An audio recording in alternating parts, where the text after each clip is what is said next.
Hello fellow stampers, I'm Yana Smakula. Welcome back to My Favorite Things YouTube channel. In this video, I'll show you how to create a beautiful floral card with lots of drama featuring Copic coloring, colored cardstock, and some heat embossing. Did you know that Pantone's color of the year for 2020 is blue? It is one of my favorite colors in everything, and it is the color I use very often for my card making. Our today's project uses dark blue for the background of our card, as well as for some of the coloring.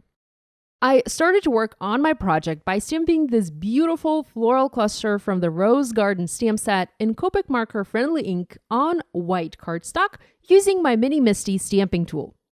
I really love how delicate this image is, and I also love the corner placement of this cluster. It works well on the center of the card, but can also be placed in either of the corners of the card for the added interest. I often like to color with Copic markers as I find this medium to be a quick way to color. I don't always have a lot of time when making cards, so I often look for something that isn't too time consuming, and I find that coloring with Copics goes pretty quick for me. Of course, you can take all the time in the world when coloring with this coloring medium and really go all out. I simply prefer quick and simple coloring. I started coloring this image by coloring the leaves. I've been doing green leaves a lot lately. This is natural. But for this card, I decided to step outside the norm and pick a different color for the leaves, blue. I knew I would be using a blue background for this card, so I wanted the leaves to coordinate in color with the background, and using blue seemed like a good choice.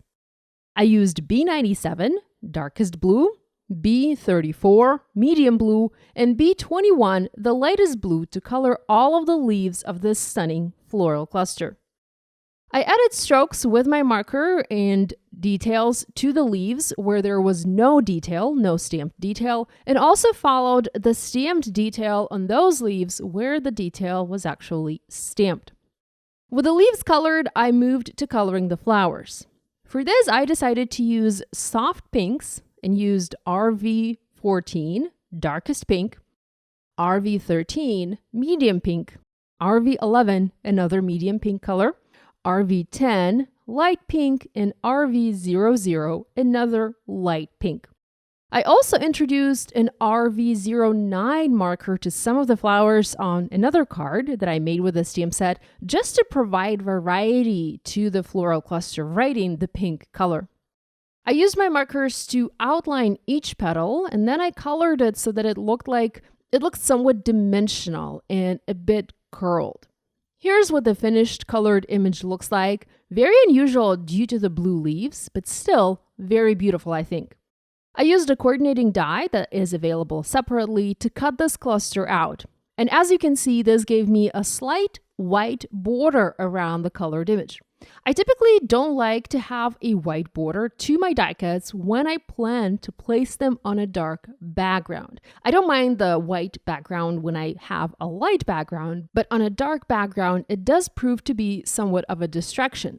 So I like to remove that background, so to speak, with the help of a marker that matches the color of the background of my card. Like I said, I knew my background was going to be blue, so I picked a dark blue marker from my stash to color this white outline, and this is B39 marker. Carefully and slowly, I colored the white outline outside the black stamped lines with this blue marker. I have shared other videos featuring this technique, and at first it always looks really weird.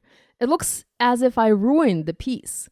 But once I finish coloring and once I add the die cut to that dark background, everything falls into place and looks cohesive. I encourage you to give this a try. Using dark colors like this blue, helps to add a lot of definition and a lot of drama to your projects, and it helps them to stand out. It is very unusual and it instantly catches the eye of the viewer. Here's what the piece looks like with the blue outline finished. When I place it on a dark blue background, it instantly blends in and even looks like it was colored on the background directly. There's no white border to distract from the beauty of this floral cluster. To create a background for this card, I went ahead and used another product from my favorite things, the Crosshatch Polka Dot 6x6 cling background. For this card, I heat embossed it in gold embossing powder, and I also have another card that I'll share in a bit where I heat embossed the background in clear embossing powder for a tone-on-tone look. I used my paper trimmer and cut the background at a slight angle. I call this a modern cut, and the idea is to have it cover an A2 white card base and thus have a bit of white show at the bottom. To create a sentiment for this card and for the other card I used a Smile Maker stamp set from My Favorite Things and heat embossed sentiments in either gold or clear embossing powder to match the heat embossing on the background.